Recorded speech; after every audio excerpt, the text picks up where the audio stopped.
আসসালামু আলাইকুম এভরিওয়ান, কেমন আছেন সবাই? আশা করি ভালো আছেন। ওয়েলকাম করতেছি আমার নতুন একটি ভিডিওতে। আশা করি ভিডিওটি ভালো লাগবে।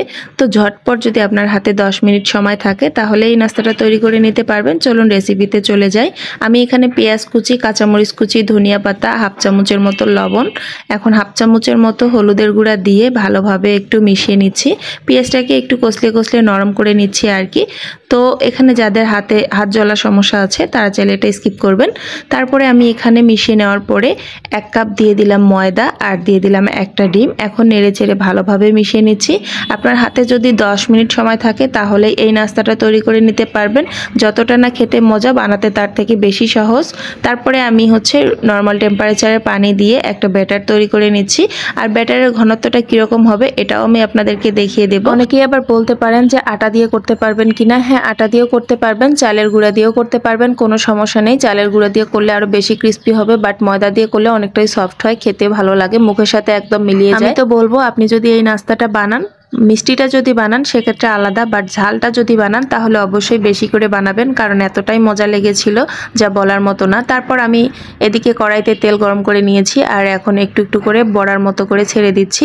আর এগুলাকে তারপরে উল্টিয়ে পাল্টিয়ে ভালোভাবে ভেজে নিব। এখন যেহেতু শীতের দিন, বিকাল হলেই আমাদের সবারই মন চায় কিছু না কিছু নাস্তা বানাই বা কিছু না কিছু নাস্তার আইটেম করি, কিন্তু কেউ আইডিয়া খুঁজে পান না। তো আজকে যারা আইডিয়া খুঁজে পান না তাদের জন্য এই ইউনিক রেসিপিটা আমি নিয়ে আসছি।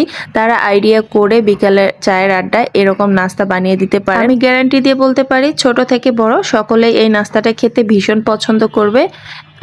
এতটাই মজা লাগে এই নাস্তাটা যা বলার মতো না। যদি বাচ্চা ছোট হয় তাহলে সেক্ষেত্রে আপনারা এখানে মিষ্টিটা দিয়েও করতে পারবেন, বাট ঝালের পরিমাণটা কম দিলেও হবে, সমস্যা নেই। তো দেখতে পাচ্ছেন আমার নাস্তার লুকটা কতটা সুন্দর হয়েছে। আমি তেল ঝরিয়ে উঠিয়ে নিচ্ছি আর পরবর্তী ব্যাচে আমার যেটুকু বাকি ছিল সেই নাস্তাগুলো আমি রেডি করে নিচ্ছি, তেলের মধ্যে দিয়ে দিলাম। তারপর উল্টিয়ে পাল্টিয়ে খুব সুন্দর একটা কালার আসা পর্যন্ত ভেজে নিব।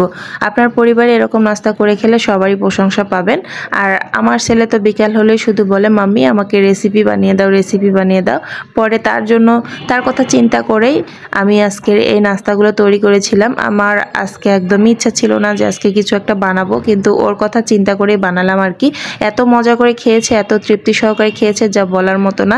দেখে নিশ্চয়ই আপনারা বুঝতে পারছেন আমার নাস্তার কালারটা কতটা সুন্দর আসছে। আমি তো বলবো পরিবারের লোকের মন জয় করতে বেশি কিছুর প্রয়োজন হয় না। মাঝে মধ্যে যদি একটু বুদ্ধি খাটিয়ে আমরা ইউনিক কোনো কিছু বানাই সেক্ষেত্রে খেতেও মজা লাগবে আর সবাই বেশি পছন্দও করবে আর প্রশংসা তো থাকবেই। তো আমি 10 মিনিট হাতে সময় নিয়ে নাস্তাগুলো বানিয়েছিলাম। আপনারা একবার বানিয়ে দেখবেন, যদি 10 মিনিটের বেশি সময় লাগে তারপর আমাকে কমেন্ট করে জানাবেন যে আপু এত সময় লেগেছিল।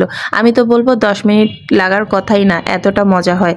যেহেতু আমরা ব্যাটারটা বানানোর পরে রেস্টে রাখার প্রয়োজন নেই সেক্ষেত্রে 10 মিনিট লাগবে না। তো যাই হোক, আমার নাস্তার আইটেমগুলো কেমন লেগেছে অবশ্যই কমেন্ট করে জানাবেন। আল্লাহ হাফেজ।